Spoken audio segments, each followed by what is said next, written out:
আল্লাহ বলেন মানুষ কি ভেবেছে সে শুধু বলবে আমি ইমানদার আর তাকে আমি জান্নাতে ঢুকাই দিব? না, কখনো না, কোশ্চিন কালেও না।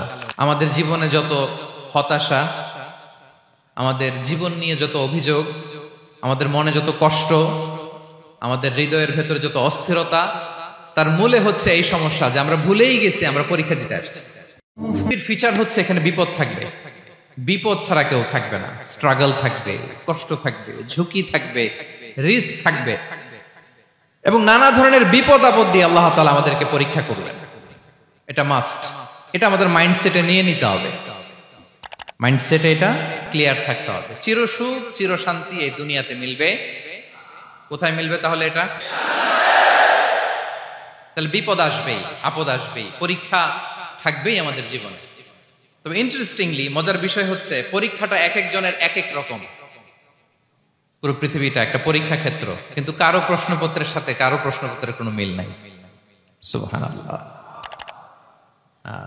আমার পরীক্ষা একরকম, আপনার পরীক্ষা আরেক রকম, ওই ভাইয়ের পরীক্ষা আরেক রকম, ওনারটা আরেক রকম। সবাই পরীক্ষার্থী, সবাই পরীক্ষার্থী, কিন্তু কারো প্রশ্নপত্রের সাথে কারো প্রশ্নপত্রের কোনো মিল নাই।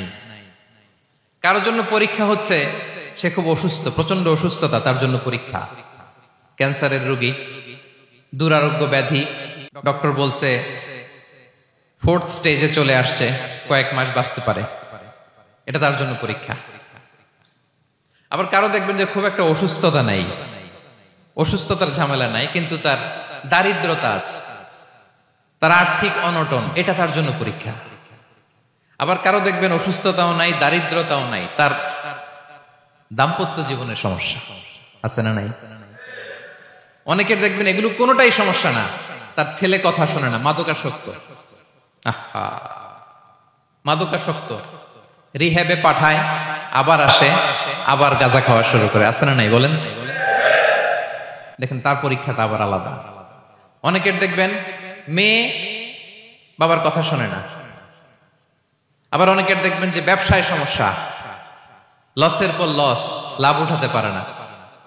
তাহলে পরীক্ষা ছাড়া, বিপদ আপদ ছাড়া দুনিয়াতে কেউ নাই, কেউ নাই প্রিয় ভাইরা। এটা আমাদের মাথায় রাখতে হবে। পরীক্ষা আপনাকে দিতেই হবে, পরীক্ষা দিয়ে দিয়েই নিজেকে প্রমাণ করতে হবে। আর এক একজনের পরীক্ষাটা এক এক রকম, কারো পরীক্ষার সাথে কারো পরীক্ষার কোনো মিল থাকবে না। তো মাঝে মাঝে আমরা এটা ভুলে যাই। আল্লাহ তাআলা কালামে পাকে রিমাইন্ডার দিয়ে আমাদেরকে স্মরণ করিয়ে দিতে চান যে এই পৃথিবীতে আসলে তোমরা এসেছো পরীক্ষা দিতে। আমাদের জীবনে যত হতাশা, আমাদের জীবন নিয়ে যত অভিযোগ, আমাদের মনে যত কষ্ট, আমাদের হৃদয়ের ভেতরে যত অস্থিরতা, তার মূলে হচ্ছে এই সমস্যা যে আমরা ভুলেই গেছি আমরা পরীক্ষা দিতে আসছি। এটা যদি ভুলে না যান, এটা যদি আপনার মাইন্ডসেটে থাকে যে পুরো জীবনটা একটা পরীক্ষা, তাহলে দেখবেন কোনো কিছু আপনাকে কাবু করতে পারবে না। আপনি হতাশ হবেন না, জীবন নিয়ে আর অভিযোগ থাকবে না, আপনি ভেঙে পড়বেন না, সব অভিযোগ হতাশা দূর হয়ে যাবে। তার মানে বুঝতে পারলাম পরীক্ষা আপনাকে দিতেই হবে। পরীক্ষা দেয়া ছাড়া এই পৃথিবী থেকে চলে যাওয়ার কোনো চান্স বা সুযোগ আমাদের কারো নেই।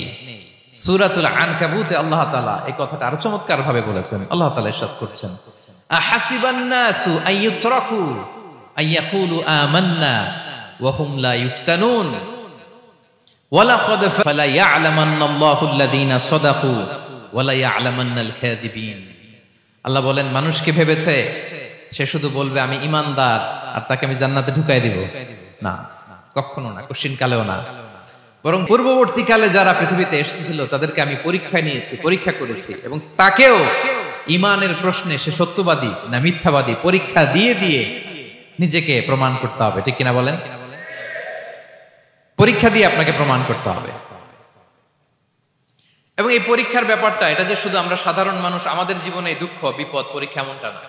এই পৃথিবীর সবচেয়ে শ্রেষ্ঠ মানুষ যারা ছিলেন তাদেরকে আল্লাহ পরীক্ষা নিয়েছেন।